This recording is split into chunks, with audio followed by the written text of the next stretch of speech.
हामीले दुःखका साथ भन्नुपर्छ यो राष्ट्र कुनै पनि बेला धराशायी हुन्छ। हेर्दै जानु होला, यहाँ केही समय चाहिँ अलिकति द्वन्द्वतिर जान्छ। चुनाव रोक्नकै लागि प्रचण्डको छोराको चाहिँ हत्या गरिएको थियो। त्यो हत्या नै हो भन्ने कुरा ग्यारेन्टी। सुशील कोइरालाको पनि हत्या हो, उसको पनि हत्या। पञ्चायतको प्रधान पञ्चको इज्जत जति पनि आजका प्रधानमन्त्रीहरूको छैन। मुखुन्डो मात्रै फरक हो, यी लुट्न एकै ठाउँमा छन्। फेरि तपाईँको नाम नलिउँ, यहाँ ठुला नेतै जेल जाने या अथवा अन्य खालको दुर्घटना पर्न सक्ने सम्भावना म बढेर देखिरहेको छु। यो धेरै समय लाग्दैन, यो मलाई लाग्छ मङ्सिर पुससम्ममा यस्ता सिम्टमहरू देखिने सम्भावना धेरै बढेर गएको छ। आज राजनीति गर्ने मान्छेको कसैको पनि इज्जत छैन। यो तपाईँको सिआइए भनेको माथि आकाशबाट उडे आउने, यिनी हाम्रै तपाईँको धरतीका कुपुत्रहरूलाई प्रयोग गर्ने। हिजो जसले चलाए माओवादी, त्यही शक्ति नै आज प्रचण्डमाथि आक्रमण छ। राष्ट्र नै लाई केन्द्रबिन्दु मान्न हामीले केले रोकेको छ? इन्डो वेस्ट र वेस्टर्न शक्तिलाई मात्रै तपाईँको काखी चिकेर अबको नेपाल गरेर त्यो भयो भने हामी ठुलो द्वन्द्वमा पर्छ। नेपाली सेनाले पनि आफ्नो जिम्मेवारी अब वहन गर्छ। हेग प्रचण्ड जाने कुरा त्यति सजिलो छैन। कसैले यहाँ पठाएर हेग जाने कुरा पनि हुँदैन। बाँडफाँड देखाउने मात्रै हो, त्यो शक्ति केन्द्रकै झगडा हो। आज त यो राष्ट्रमा त सुन तस्करीको केन्द्र बनेको छ। यो कसले गरायो? यो चाहिँ वस्तु विनिमयको वेश्यावृत्तिको तपाईँको स्थल जस्तो बन्यो। यो राष्ट्र त अब असफल राष्ट्र घोषणा हुन मात्रै बाँकी छ। अब चोर फटायो भए पनि अब त्यसैलाई मानिदिउँ भन्ने यसरी कसरी राष्ट्रले निकास पाउँछ? तिरङ्गी र फिरङ्गीको चाहिँ कुरूप प्रयोगशाला भएको छ। हामी सिमाना मिचेको कुरा गर्छौँ। नागरिकता 2 करोड भारतीयले नागरिकता लियो भने यो राष्ट्र रहन्छ? अब यी वामपन्थीहरू पनि केही समयपछि धराशायी नै हुन्छ। सीमा विवाददेखि लिएर सम्पूर्ण कुरा सल्टाउन रुसले खेलिरहेको छ। कुनै बेला रुसको एम्बेसी पनि सबैभन्दा ठुलो एम्बेसी थियो। अबको राजनीति चाहिँ बहुध्रुवीय प्रणालीमा जाँदैछ। यो गणतन्त्र भन्नुहोस्, अहिलेको शासन व्यवस्था एउटा आवाराहरूले चलाएको जस्तो देखिन्छ। र हाम्रो आन्दोलनमा कहिले पनि किसानहरू आएन। 4 चिज हामीले अब गर्नु जरुरी छ। अब यो त सरासर राष्ट्रद्रोह। अमेरिकन र चाइनिजहरूको सिधा तपाईँको यहाँ टक्राव छ अहिले। त्यसले आफ्नो कर्तव्य पुरा गर्दैन भने त्यो अन्ततको त त्यसको विनाश हो। आज राजनीति भनेको दुर्नाम तपाईँको पात्रहरूले गर्ने चाहिँ व्यवसाय जस्तो भएको छ। र यो व्यवस्था यसरी रहिराख्नु भनेको हाम्रो अर्थतन्त्र मात्रै होइन, हाम्रो अस्मितामाथि नै प्रश्न चिन्ह लाग्यो। स्पेशल सर, स्वागत छ यहाँलाई। यो मुलुक के कारणले कसरी सङ्कटमा पर्यो, कसरी भिडमा पर्यो भन्ने कुरा चाहिँ छर्लङ्ग सर्वसाधारण मान्छेले बुझ्ने गरी राखिदिनुहोस् त। तपाईँले अत्यन्तै राम्रो कुरा गर्नुभयो। हामीले परिवर्तन भनेको नारा जुलुस। पहिले म कसरी परिवर्तन भयो यो सन्दर्भमा अलिकति कुरा राख्न चाहन्छु। सर्वप्रथम अब प्रजातान्त्रिक आन्दोलन अथवा नेपाली काङ्ग्रेसका संस्थापक बिपी कोइराला, त्यस्तै कम्युनिस्ट आन्दोलनका संस्थापक पुष्पलाल श्रेष्ठ, उहाँहरूदेखि नै हाम्रो मुहान बिग्रिएको छ। आज मात्रै बिग्रेको होइन। र उहाँहरूले हाम्रो इतिहास, हाम्रो भाषा, धर्म, संस्कृति, सभ्यता जति पनि छ त्यसैलाई नै उहाँहरूका लेख रचनाहरू र तपाईँको प्रहार गरिएको छ।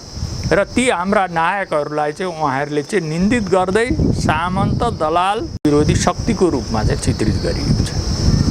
तपाईँलाई श्रोताहरूले सुन्दा पनि अनौठो लाग्ला, जुन बेला हाम्रा पुर्खाहरूले मुगलहरूका विरुद्ध लडे, तपाईँको अङ्ग्रेजहरूका विरुद्ध पटक पटक लडे, तिब्बती र चिनियाहरूको विरुद्ध लडे, ती पुस्ताहरूले नै नेपालको एकीकरण गरे र आज हामीलाई नेपाल र नेपाली भन्ने दिए। ती सम्पूर्ण नायकहरूलाई उहाँहरू दुवैले के गर्नुभएको छ भने निन्दा र उहाँहरूको मानमर्दन गर्नुभएको छ। त्यसैले पृथ्वीनारायण शाहलाई दुवै नेताहरूले विस्तारवादी, सामन्त र भन्ने खालको चाहिँ उपमा उहाँहरूले दिनुभएको छ। अब तपाईँको भीमसेन थापा, बहादुर शाह, यी कुराहरू त तपाईँको पछिल्लो गर्नुहोस्। अझ बिपी कोइरालाको तपाईँको रचनामा चाहिँ सुगौली सन्धिपछि नेपाल बन्ने प्रक्रिया अगाडि बढो भन्नेसम्म यहाँसम्मको छ भने पुष्पलालले पृथ्वीनारायण शाहको दिव्य उपदेशमा गएको कुरालाई चाहिँ प्रजा मोटा भए दरबार बलियो हुन्छ भन्ने सन्दर्भलाई उहाँले के गरी व्याख्या गर्नुभएको छ? प्रजाको शोषण गरेर दरबार बलियो हुन्छ भन्ने खालकोसम्म व्याख्या गर्नु। त्यसैले तपाईँको मुहानै बिग्रिएपछि र हाम्रो आन्दोलनको स्वरूप पनि मित्र बेरोजगार युवा र विद्यार्थीहरूले सडकमा ढुङ्गामुढा गर्ने, तोडफोड गर्ने, हत्या हिंसा गर्ने र राज्यमा तबाही मचाएपछि तपाईँको के गर्ने भन्दाखेरि आन्दोलन मार्फत सत्तामा जाने र तपाईँको हाम्रा संस्थापक नेतादेखि लिएर अहिलेका नेतृत्वसम्म पनि यो व्यवस्था कसरी चलाउने, यसको अर्थतन्त्र पाटो के छ, यसको चाहिँ महत्त्वपूर्ण कुरा के छ, यतातर्फ कसैको पनि ध्यान दिएको छैन। तपाईँलाई सुन्दा अनौठो लाग्ला, हाम्रा अर्थशास्त्रीहरूले पनि अहिले पनि नेपालमा विकास भइरहेको छ भन्छ। अहिलेको हाम्रो तपाईँको म शैव सिद्धान्तको अध्ययन गरिरहेको छु। हामीले दुईवटा निष्कर्ष अर्थतन्त्रको निकालेको छ। तपाईँको एउटा के हो भन्दाखेरि हाम्रो 93% आयातमा चलेको बजार छ। हाम्रो आयातमा चाहिँ 93% चलेको छ। हाम्रो आर्थिक उत्पादन आन्तरिक राजस्व 7% पनि छैन, सबै आयातले चलेको बजार छ भने अर्को चाहिँ करिब 80 लाख मान्छेहरू अरबदेखि लिएर जापान मलेसियादेखि लिएर यावत युरोपका जङ्गलहरूमा चाहिँ 3D भन्छ अत्यन्त कठिन काम गर्ने चाहिँ 3टा डीको चाहिँ काम गरेर हामीलाई रिभेन्युज पठायो। यो राष्ट्र कुनै पनि बेला धराशायी हुन्छ। जस्तो तपाईँको आज हामीले दुःखका साथ भन्नुपर्छ, पञ्चायत भन्दा हामीले ल्याएको गणतन्त्र हजारौँ गुणा चाहिँ खराब निस्कियो स्वाभिमानको दृष्टिकोणले, उत्पादनको दृष्टिकोणले। किनभने पञ्चायतको तपाईँको 46 साल ताका, पञ्चायतको अन्तिम ताका चाहिँ हाम्रो 93% भन्दा बेसी चाहिँ तपाईँको आन्तरिक राजस्वबाट चाहिँ हाम्रो राज्य व्यवस्था चल्थ्यो। आज 7% पनि छैन हाम्रो आन्तरिक राजस्व। त्यसैले अर्को तपाईँको के छ भने स्वाभिमानका दृष्टिकोणले, उसका दृष्टिकोणले पनि यो चाहिँ अत्यन्त चाहिँ गलत उसमा चाहिँ पुगेको छ। त्यसैले कुनै पनि परिवर्तनको शैव सिद्धान्तले के भन्छ भने कुनै पनि परिवर्तनको चाहिँ मूल चाहिँ द्रव्यानी मूल कारण हुन्छ। द्रव्यानी भनेको अर्थतन्त्रको परिवर्तन आएपछि मात्रै समाजमा परिवर्तन आउँछ भन्ने चाहिँ त्यसको छ। अनि त्यसले गुण भन्छ अनि कर्म भन्छ। त्यसैले तपाईँको आर्थिक दृष्टिकोणले, नैतिक दृष्टिकोणले आज राजनीति गर्ने मान्छेको कसैको पनि इज्जत छैन। र तपाईँको अर्को कुरा महत्त्वपूर्ण कुरा के हो भने यो तपाईँको चाहिँ एउटा तपाईँको जस्तो राज संस्था हुँदाखेरि चेक एन्ड ब्यालेन्स थियो। सेना होस् अथवा सुरक्षा निकाय होस् त्यसको पनि चेक एन्ड ब्यालेन्स थियो। छिमेकी र अन्तर्राष्ट्रिय शक्ति केन्द्रमा पनि चेक एन्ड ब्यालेन्स थियो। आज तपाईँको कुनै एउटा तपाईँको शक्ति सन्तुलन भन्ने कुनै तत्त्व नै छैन। आज तपाईँको चाहिँ यो गणतन्त्र भन्नुहोस्, अहिलेको शासन व्यवस्था एउटा आवाराहरूले चलाएको जस्तो देखिन्छ। र कुनै पनि दल, चाहे काङ्ग्रेस भन्नुहोस्, चाहे नेकपा भन्नुहोस्, कथित राष्ट्रवादी भन्नुहोस्, मुखुन्डो मात्रै फरक हो, यी लुट्न एकै ठाउँमा छन्। फेरि अर्को कटु यथार्थ पनि यी लुट्नका लागि तपाईँको एकै ठाउँमा छ।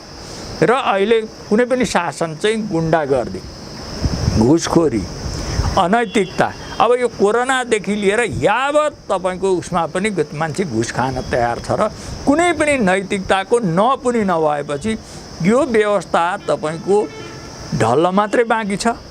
र यो व्यवस्था यसरी रहिराख्नु भनेको हाम्रो अर्थतन्त्र मात्रै होइन, हाम्रो अस्मितामाथि नै प्रश्न चिन्ह लाग्यो। त्यसैले आज सङ्घीयताको बखडा, धर्मान्तरणको कुरा र तपाईँको कुनै पनि राज्यको चाहिँ सार्वभौम सत्तामाथि अहिले अतिक्रमण भएको छ।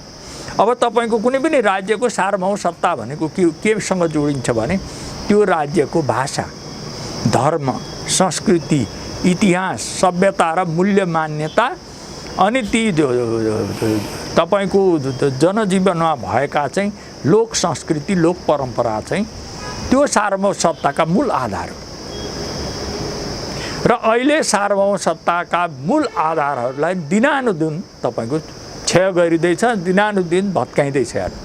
र अहिलेको भनेको यो राजनीतिक दल भन्नुहोस्, तपाईँको यो एनजिओ, आइएनजिओ, यो जति पनि अन्तर्राष्ट्रिय गैर सरकारी संस्थादेखि लिएर यावत चिज सञ्चार माध्यम जति पनि छन्, यिनीहरू भनेका अस्थायी सत्ता हो। स्थायी सत्ता मात्रै सार्वभौम सत्ताको मूल आधार हुन्छ। तर आज के छ भने स्थायी सत्तालाई नामेट गरेर अस्थायी सत्ता नै मूल सार्वभौम सत्ताको रूपमा व्याख्या र विश्लेषण गरियो। त्यसैले यो हामीले ल्याएको व्यवस्था पञ्चायतभन्दा तपाईँको 1000 गुणा खराब देखिएको छ। अर्थतन्त्रको दृष्टिकोणले, हाम्रो मौलिकताको दृष्टिकोणले र हाम्रो मान र स्वाभिमानको दृष्टिकोणले 1000 गुणा खराब देखिएको छ। पञ्चायतको प्रधान पञ्चको इज्जत जति पनि आजका प्रधानमन्त्रीहरूको छैन। मुखिया बा आउनुभयो, प्रधान पञ्च बा आउनुभयो, भनेर गाउँमा जुन सामाजिक सम्मान थियो त्यो भएकै छैन। किन यो हुनु नपर्ने कारण के हो भन्दाखेरि हामीले ढुङ्गा मुढा गरेर, हामीले हत्या हिंसा गरेर यो राष्ट्रलाई तबाह गरेर सत्तामा आएको, त्यो पनि बेरोजगार युवा। र हाम्रो आन्दोलनमा कहिले पनि किसानहरू आएन, मजदुरहरू आएनन्, शिल्पकर्मीहरू आएनन्, उत्पादनसँग गर्ने कुनै पनि तत्त्वहरू आएन। त्यसैले तपाईँको यस्ता तपाईँको बेरोजगार युवाहरूले ल्याएको हुनाले तिनीहरू सत्तामा जाने, ठेक्कापट्टा गर्ने, भ्रष्टाचार गर्ने, मनपरी गर्ने, घुसखोरी खाने, यावत तपाईँको हाम्रो संस्कार र संस्कृतिमाथि नै अतिक्रमण गरेर आज राजनीति भनेको दुर्नाम तपाईँको पात्रहरूले गर्ने चाहिँ व्यवसाय जस्तो भएको छ। स्पेशल सर, हजुर, यसरी अप्ठ्याराहरू देखाइदिनु भयो। हजुर, यो कारणले नै देश अप्ठ्यारामा छ र यो व्यवस्थाले अब देश धान्दैन भन्ने निष्कर्षमा पनि धेरै बुद्धिजीवीहरू पुगेको देखिन्छ। तपाईँ पनि काहीँ न काहीँ त्यहीँ पुगेको देखिन्छ। विकल्प के त भन्ने पनि प्रश्न छ। अब अहिले झट्ट हेर्दा यी दलहरू, यिनै नेताहरू या यिनै पार्टीमा आबद्ध भएका कोही मानिसहरू भन्दा अर्को विकल्प छैन र निर्विकल्प यिनीहरू नै हुन् कि भने जस्तो एउटा खालको मनोविज्ञान पनि समाजमा विकास भएको छ र आम रूपमा त्यसको विकल्प यो हो भनेर कसैले दिन सकेको स्थिति पनि छैन। सबैतिर बिग्रियो, देश भिरमा पुग्यो भनेर विश्लेषण गरिरहँदा विकल्प के त भन्ने पनि अहिले छलफल गर्नु उपयुक्त हुनेछ। यो विकल्प के हो बताइदिनुहोस्। तपाईँको विकल्प के हो भने कुनै पनि चिज चाहिँ आउटडेटेड भएपछि त्यसले बाटो छोडिदिनुपर्छ। अहिलेको जति पनि तत्त्वहरू छन्, चाहे तपाईँको काङ्ग्रेसीहरू हुन्, चाहे कम्युनिस्टहरू हुन्, चाहे कथित राजावादीहरू हुन्, अहिले जति पनि देखिएका छन् यिनीहरू आउटडेटेड भए र यिनीहरूले यदि राष्ट्रलाई तपाईँको निकास दिने हो भने यिनीहरूले आफैले बाटो छोडेर नयाँ ढङ्गले 3-4 चिज हामीले अब गर्नु जरुरी छ। उदाउँदै गरेको चीन र उदाउँदै गरेको भारतका बिचमा हामीले नयाँ ढङ्गको चाहिँ राजनीतिक प्रणाली, नयाँ ढङ्गको अर्थतन्त्र, यावत कुराहरूलाई हामीले अगाडि बढाउनुपर्छ। अब हिजोको जस्तो यो उपभोक्तावादी संस्कृति, यो क्रिस्चियन तपाईँको पुँजीवाद भनेको ठुलो चिजै होइन, बिक्रीवाद हो। यो जे पनि बेच्ने, अमूल्य भन्ने पुँजीवादमा केही पनि छैन। त्यसैले आज नेपालीमा पनि त्यो संस्कृतिले तपाईँको डेरा जमाएको हुनाले यहाँका प्राध्यापकहरू के छन्, सरकारी स्कुल चाहिँ क्याम्पसहरू बन्द गराएर प्राइभेट कलेजतिर लाग्छ। आफू त्यहाँको जागिरी छ। अब यहाँको व्यापारीहरू के गर्छ भन्दाखेरि कालो बजारी अथवा तस्करी गर्छ, भएका उत्पादनलाई निस्तेज गर्ने र तस्करीतिर लाग्छ। अब यहाँका उद्योगपतिले के गरे भन्दाखेरि उद्योग धन्दा चाहिँ निजीकरणका नाममा धराशायी बनाए। डाक्टर त्यसै गर्छन् र डाक्टरको हालत त्यस्तै छ। नयाँ अस्पतालदेखि लिएर यो खोलेर पुराना र सरकारी, अब यो त सरासर राष्ट्रद्रोह हो। यहाँका तपाईँको उद्योग धन्दा काङ्ग्रेसले बेच्नेदेखि लिएर माओवादीले गाउँबाट उद्योग धन्दा र निर्माणका उहरू ध्वस्त गर्ने काम, यस्तो खालको तपाईँको स्थितिको अन्त्य गर्नका लागि हामीले राष्ट्रिय सहमति, निषेध र प्रतिशोधको हामीले राजनीति अन्त्य गर्नै पर्छ। यदि अन्त्य हुँदैन भने अब तपाईँको जनताले नै यिनीहरूलाई त्यसको चाहिँ तपाईँको पनिसमेन्ट अथवा दण्ड दिनेछ। अब जनताले दण्ड दिनेछन् भन्ने कुरा गर्दा जनता भन्ने बित्तिकै कतिपय सन्दर्भमा अमूर्त कुरा हो कि जनता अमूर्त हो भन्न त म सक्दिनँ, तथापि झट्ट आम बुझाइमा जनता भन्ने कुरा चाहिँ अमूर्त हुन जान्छ कि भन्ने पनि एक खालको तर्क उठ्ने गरेको छ र कसको नेतृत्वमा भन्ने छ, जनताले नेतृत्व खोज्छ भन्ने कुरा पनि छ। हुन त हरेक परिवर्तनका, हरेक क्रान्तिका, सङ्घर्षका उत्तराधिकारीहरूको पनि जन्म हुन्छ भन्छन् मार्क्सवादमा विश्वास गर्नेहरूले पनि र राजनीतिमा विश्वास गर्नेहरूले। तर यहाँ चाहिँ जनताको सडकमा आउनुपर्छ अर्थात् जनता बाटोमा जनताले विकल्प दिनुपर्छ भन्दै गर्दा जनताले विकल्प दिने भनेको एउटा निर्वाचन भयो। अब यही व्यवस्था, यही चलन, यही स्थिति नै ठिक भएन भनेपछि अर्को निर्वाचनले गर्ने कुरा, जनताले दिने परिणामले फेरि के होला त भन्ने पनि प्रश्न आउँछ। त्यसो गर्दा यसको विकल्पमा जनता भन्ने कुरालाई अलिकति मूर्त गरिदिनुहोस्। तपाईँले अत्यन्तै राम्रो कुरा उठाउनु भयो। अब तपाईँको मूल के हुन्छ भने अहिले तपाईँको यहाँ चाहिँ खुला रूपले भन्ने हो भने शक्ति केन्द्रको टकराव पनि आइरहेको छ। कस्तो टक्राव छ त्यो बताइदिनु। जस्तो तपाईँको अमेरिकन र चाइनिजहरूको सिधा तपाईँको यहाँ टक्राव छ अहिले। त्यसैले सडकमा तपाईँको दिने मान्छेले जति पनि सोलुसन दिन्छ ती एकाङ्की छन् र तपाईँको केही साङ्केतिक कुरा मात्रै गर्छ। जस्तो कसैले भ्रष्टाचारको कुरा गर्ने, कसैले धर्मको कुरा गर्ने, कसैले नागरिकताको कुरा मात्रै गर्ने, नागरिकताको कुरा गर्ने, यावत तपाईँको खुद्रा मसिना कुराहरू उठाएर त्यही शक्तिलाई नै तपाईँको चाहिँ टेवा पुर्याइराखेको देखिन्छ। त्यसैले हामीले जस्तो 9-10वटा चिजमा हामीले राष्ट्रिय सहमति गर्नुपर्छ। एउटा शासन पद्धति कस्तो राख्ने, एउटा निषेध र प्रतिशोध अन्त्य गर्नका लागि पहिले म राजनीतिकबाटै आउन चाहन्छु। निषेध र प्रतिशोध अन्त्य गर्नका लागि यहाँका आन्तरिक शक्तिहरू बिचमा चाहिँ एकता हुनुपर्छ, नम्बर 1। त्यो भनेको अहिले पनि श्रीपेद लाए पनि नलाए पनि पृथ्वीनारायण शाहको मूल्य मान्यता र राष्ट्रवादी तपाईँको बोकेको राज संस्था, अब अहिले तपाईँको राजा ज्ञानेन्द्रै हुनुहुन्छ। त्यसपछि प्रजातान्त्रिक आन्दोलनको धार बोकेको नेपाली काङ्ग्रेस र त्यससँग आबद्धहरू र तपाईँको प्रगतिशीलको तपाईँको बोकेको वामपन्थी शक्तिहरू, कम्युनिस्टहरू, यी 3टा शक्तिहरूले बाह्य शक्तिको इसारा बेगर आखिर समस्या पर्यो भने त सबैले भनिसकेको छ। सबैले तपाईँको समस्यामा हामी छौँ भन्ने रियलाइजेसन गरेर त्यसलाई पहिलो स्वीकार गर्नु। त्यसपछि के गर्नुपर्छ भने नेपालको एकीकरणको सिम्बल बोकेको नेपाली सेनाले पनि आफ्नो जिम्मेवारी अब वहन गर्नु। किनभने यत्रो सङ्कटको बेला सेना चुप लागेर बस्यो र कुनै पनि शक्ति केन्द्र मित्र त्यसले आफ्नो कर्तव्य पुरा गर्दैन भने त्यो अन्ततको त त्यसको विनाश हुन्छ। जस्तो दरबारका पनि केही कमजोरी थियो, त्यसैले उसले आउट हुनु पर्यो। नेपाली काङ्ग्रेस धराशायी नै भइसकेको छ। अब यी वामपन्थीहरू पनि केही समयपछि धराशायी नै हुन्छ। त्यस्तै नेपाली सेनाले पनि आफ्नो कर्तव्य पालन गर्दैन र तपाईँको ठेक्कापट्टामा लाग्ने, शान्ति सेनाको पैसामा अल्मलिने र तपाईँको चाहिँ यो देशी र विदेशी शक्तिहरूलाई नै मलदल पुर्याउने काम गर्छ भने त्यसको पनि औचित्य समाप्त हुन्छ। त्यसैले हरेक शक्तिले आफ्नो औचित्यलाई स्थापित गर्ने हो भने पहिलो निषेध र प्रतिशोधको राजनीति हामीले अन्त्य गर्नुपर्छ, नम्बर 1। नम्बर 2, दोस्रो हामीले के गर्नुपर्छ भने चीन भारत मैत्रीको अर्थतन्त्रको होस्, संस्कृतिको होस्। जस्तो तपाईँको यहाँ सांस्कृतिक कुरा पनि नेपाल चाहिँ कोरिडोर हुन्छ, नेपाल सेतु बन्छ, अर्थतन्त्रको पनि नेपाल सेतु बन्छ, चीन भारतको सेतु बन्छ र भारत पस्ने सबैभन्दा तपाईँको सुगम मार्ग नै नेपाल हो, जुन चाइनाले सडक विस्तार लगायत रेलको चाहिँ ठुलो संयन्त्र निर्माण गरिरहेको। त्यसैले त्यसलाई पनि हामीले स्वीकार गर्नुपर्छ। हिजोको जस्तो तपाईँको इन्डो वेस्ट र वेस्टर्न शक्तिलाई मात्रै तपाईँको काखी चिकेर अबको नेपाल गरेर त्यो भयो भने हामी ठुलो द्वन्द्वमा पर्छौँ। तेस्रो कुरा हाम्रो अर्थतन्त्र के हुने मित्र, हाम्रो नागरिकता पोलिसी हामीलाई चाहिँदैन। हामी सिमाना मिचेको कुरा गर्छौँ। नागरिकता 2 करोड भारतीयले नागरिकता लियो भने यो राष्ट्र रहन्छ। त्यसैले नागरिकतामा राष्ट्रिय नीति हुनु पर्यो, जलस्रोतमा राष्ट्रिय नीति हुनु पर्यो, हाम्रा तपाईँको मठ मन्दिर जोगाउने, धर्म संस्कृति जोगाउने, भाषा जोगाउने राष्ट्रिय नीति। यसलाई केले छेकिरहेछ? कृषि हेर्नुहोस् त, कुनै बेला हामी पञ्चायत कालमा चाहिँ 7वटा तपाईँको धान निर्यात कम्पनी थियो। आज 40 अरबभन्दा बेसीको चाहिँ हामी गेडागुडी धान चाहिँ आयात गर्छौँ। कृषि प्रधान मुलुकमा धान र गेडागुडी आयात गर्ने यो कसले बनायो? पञ्चायतले गरेको, यो गणतन्त्रले गरेको होइन।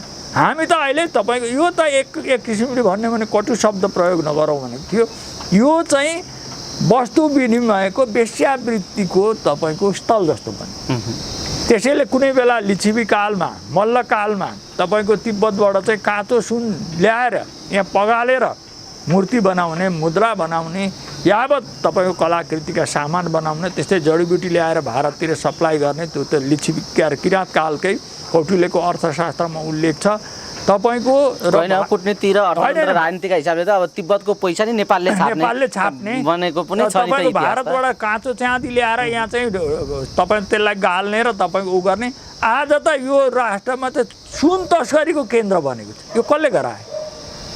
यो राणाले गरेको हो, यो पञ्चायतले गरेको हो भनेपछि यो त सम्पूर्ण रूपले चाहिँ यो चाहिँ के भन्दाखेरि तिरङ्गी र फिरङ्गीको चाहिँ कुरूप प्रयोगशाला भएको छ। स्पेसल सर, यो बडा विरक्त लाग्ने गरी तपाईँले जनताका बिचमा यो कुरा राख्दै गर्दा हजुर पनि यो लामो समय भयो तपाईँ लगायत धेरै मानिसहरू बुद्धिजीवीहरू विश्लेषकहरू अभियन्ताहरूले यस्तै कुराहरू राखि नै रहेका छन् तर सरकार पनि यी कुराहरू सुन्न तयार छैन र नागरिकमा पनि जुन खालको जागरण आउनुपर्ने हो त्यस्तो देखिएको छैन यो के कारणले होला यस्तो अब यो एउटा त तपाईँको नागरिकहरूमा एकदम तपाईँले किन यो जागरण छ अब यो कि जागरण भएर नदेखिएको हो कि या नागरिकतै भएन मूल कुरा अहिले के समस्या देखिएको छ भने दलीय चिन्तनको साँगो र घेराबाट मान्छे बाहिर नआउन्जेलसम्म निकास हुँदैन मान्छे अझै पनि त्यसबाट उकुस मुकुस छ कि मेरो पार्टी मेरो सङ्गठन मेरो नेता भनेको छ अब चोर फटायो भए पनि अब त्यसैलाई मान्दिउँ भन्ने यसरी कसरी राष्ट्रले निकास पाउँछ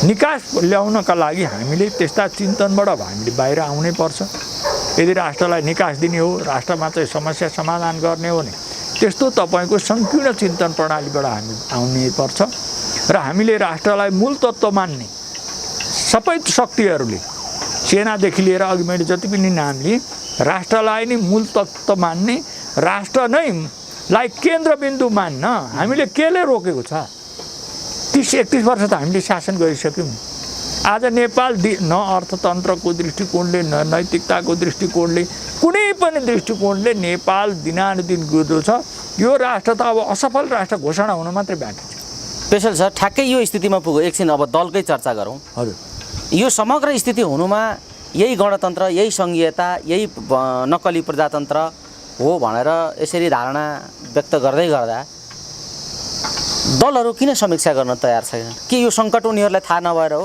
हैन के यो राजनीति उनीहरूले नबुझेर हो हैन अब त या दलहरू किन यो कुरा सिरियस छैनन् यो हैन अब यिनीहरू फसिसके मित्र एउटा फसेको मान्छे बाहिर आउन सक्दैन काहीँ न काहीँ कुनै न कुनै तपाईँको शक्ति केन्द्रमा फसेको हुनाले यहाँका युवा नेताले पनि रियल कुरा गर्न सक्दैन यत्रो व्हाइट बडीदेखि लिएर यत्रो भ्रष्टाचार कुनै युवा नेताहरू यसमा विरोधमा आए काहीँ न काहीँ फसेको हुनाले फसेको मान्छेबाट समस्या निकास हुँदैन त्यो त आफै अलरेडी फसिसक्यो त्यसैले यिनीहरूबाट समस्या निकास हुँदैन अन्ततगता हेर्दै जानु होला यहाँ केही समय चाहिँ अलिकति द्वन्द्वतिर जान्छ अब द्वन्द्व नि अब द्वन्द्वले मात्र अनिवार्य हो द्वन्द्व एकदम द्वन्द्वले तपाईँको दृष्टिमा होइन द्वन्द्वले मात्रै निकास दिन्छ यहाँको अहिले तपाईँको नाम नलिउँ यहाँ ठुला नेतै जेल जाने या अथवा अन्य खालको दुर्घटना पर्न सक्ने सम्भावना म बढेर देखिरहेको छु यो धेरै समय लाग्दैन यो मलाई लाग्छ मङ्सिर पुससम्ममा यस्ता सिम्टमहरू देखिने सम्भावना धेरै बढेर गएको छ त्यस्तो दुर्घटना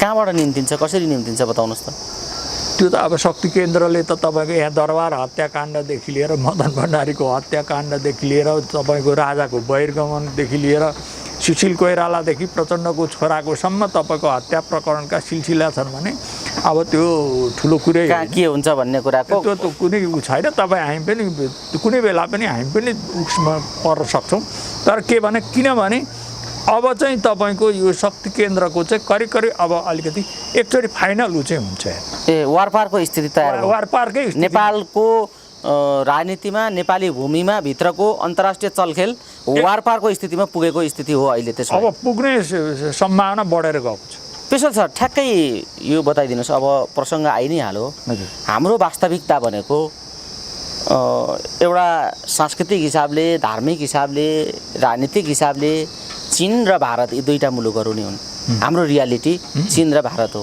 खैर कूटनीतिक सम्बन्ध नेपालको विभिन्न देशहरूसँग लामो कूटनीतिक सम्बन्ध छ इतिहास छ जस्तो अमेरिकासँग पनि नेपालको कूटनीतिक इतिहास धेरै लामो पुरानो छ तर यो रियालिटी र यो वास्तविकता भित्रको कूटनीतिले सही सन्तुलन कायम गर्न नसकेको हो वा यहीँ खुम्चिनु पर्छ भन्ने नेपाललाई दबाब दिइएको छ के हो त यो अहिलेको होइन अब मैले अघि पनि अलिकति तपाईँलाई कोट्याएँ यसमा अलिकति म राख्न चाहन्छु यहाँ जति पनि राष्ट्रवादीको मुखुन्डो ओढेको शक्ति होस् प्रजातन्त्रको मुखुन्डो ओढेको शक्ति होस् अब समाजवादी भन्नुहोस् कम्युनिस्टको चाहिँ मुखुन्डो ओढेको शक्ति काहीँ न काहीँ तिरङ्गी र फिरङ्गीमा नफसेको कुनै पनि मान्छे छैन अब त्यहाँ फसिराखेको मान्छेले चीनसँगको सम्बन्ध बोक्छ र चीनलाई सन्तुलन ल्याउँछ भनेर कसरी हामीले भन्यो त्योबाट बाहिर आउनु पर्यो त्यसैले यो शक्ति चाहिँ हगन बाटो छोडको रूपमा चाहिँ रहिरहन्छ अब ठ्याक्कै तपाईँले भनिदिनु भयो, प्रष्टै भनिदिनु भयो, तपाईँ एउटा प्रष्ट वक्ता पनि हुनुहुन्छ, त्यसमा पनि प्रजातान्त्रिक आन्दोलन नेपाली काङ्ग्रेस जस्तो पार्टीबाट राजनीति यात्रा गर्नुभएको मान्छे, अहिले स्वतन्त्र हुनुहुन्छ, त्यो आफ्नै ठाउँमा छ। तर काङ्ग्रेसमाथि पनि तपाईँ त्यति नै खनिनु भएको छ, समग्र पार्टीहरूका प्रवृत्तिमाथि खनिनु भएको छ। अहिले नेपालले मात्रै चाहँदाखेरि यी समग्र क्षेत्रीय असन्तुलनहरूलाई चाहिँ एउटा सन्तुलनमा हिँडाउन सक्ने स्थिति त रहँदैन होला, किनभने इन्डिया भनौँ अहिलेको भारत जो छ यसको झुकाव त फेरि पश्चिमी सेन्टरमा छ भनेर चाहिँ आलोचनाहरू टिक्का टिप्पणीहरू गरिरहेका छन्। नेपालकाले पनि भारतका बुद्धिजीवीहरूले पनि यो भनिरहेका छन्। भनेपछि नेपालले मात्रै निकास दिन चाहँदा यो नेपालको मात्रै बुताले भ्याउने विषय हो। यो दक्षिण एसियाको केन्द्र चाहिँ नेपाल हो। एकदम तपाईँले दक्षिण एसियाको मात्रै होइन, अहिले संसारकै केन्द्र नेपाल बनेको छ। त्यो हाम्रा कारणले होइन, फेरि उदाउँदै गरेको चीन र उदाउँदै गरेका भारतका कारणले यहाँ बनेको छ। र तपाईँको यहाँ के देखिँदैछ भने जुन शक्ति नेपालबाट पछाडि हट्छ त्यो विश्व राजनीतिबाट बिस्तारो त्यसको चाहिँ पतन सुरु हुन्छ। त्यसैले कुनै पनि हालतले चाइनिजले पनि यो नेपालको अब उसको त छिमेकी नै भयो र हाम्रो त वास्तविकता हो। चीन भारत सबैभन्दा तपाईँको भारत तपाईँको उत्तर भारत अब बिहारदेखि लिएर जति पनि 65-70 करोड जनसङ्ख्या छिर्ने युरोप जानै परेन नि। त्यत्रो जनसङ्ख्या भएको यहाँ छिमेकमा यो पनि तपाईँको नेपाललाई मात्रै सन्तुलन गरेपछि उसले त्यहाँ छिर्न पाउँछ भन्दाखेरि त्यसले त तपाईँको उसले त यो छोड्ने कुरा पनि भएन। अब अमेरिकनको त तपाईँको ठुलो एम्बेसी नै यहीँ छ होइन। कुनै बेला अमेरिकाले पनि नेपाललाई सहयोग गरेको छ, संयुक्त राष्ट्रसङ्घको सदस्य बनाउनदेखि लिएर तपाईँको अन्तर्राष्ट्रिय राजनीतिमा उसको पनि छ। तर उसका दुर्गुणहरू पनि छन्। संसारभरि तपाईँको बम र बारुद बोकेर चाहिँ हिँडेको हुनाले पनि उसको तपाईँको यो चाहिँ छ। यो कोरोनाले गर्दाखेरि पनि नेपाल चाहिँ त्यो स्थितिमा छ। अन्तर्राष्ट्रिय शक्ति सन्तुलनको दृष्टिकोणले पनि चीन भारत एक ठाउँमा आउने र तपाईँको पश्चिमाहरू पछाडि के एक कदम पछाडि हट्नुपर्ने र यसको सन्तुलन चाहिँ रुसले खेलिरहेको छ। यी दुईटा राष्ट्रहरूलाई एक ठाउँमा ल्याउने र सीमा विवाददेखि लिएर सम्पूर्ण कुरा सल्टाउन रुसले खेलिरहेको छ। कुनै बेला रुसको एम्बेसी पनि सबैभन्दा ठुलो एम्बेसी थियो। यो कुरा हामीले बुझ्नु जरुरी छ। 84 बाकसको तपाईँको सूर्यबहादुरकै प्रधानमन्त्री हुँदा 84 बाकसको प्रसङ्ग पनि छ होइन। त्यो रुसले पनि यहाँ ठुलो नेपाललाई सहयोग गर्ने राष्ट्रहरूमध्ये रुस पनि रहेछ।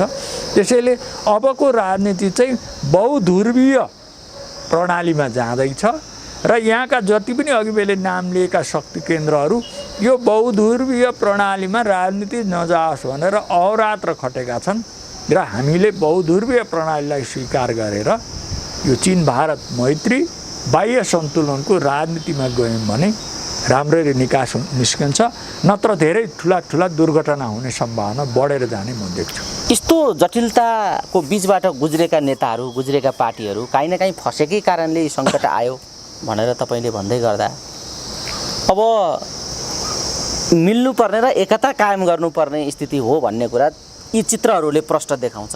मिल्नुको विकल्प छैन, एकताको विकल्प छैन भन्ने कुरा त तपाईँले गरेको विश्लेषणलाई हेर्ने हो भने पनि यो विश्लेषणले पनि बताउँछ। तर एकता त टाढाको विषय हो, निषेधको राजनीतिको अन्त्य त अर्कै सोच्नै धेरै आकाशकै फल जस्तो हो।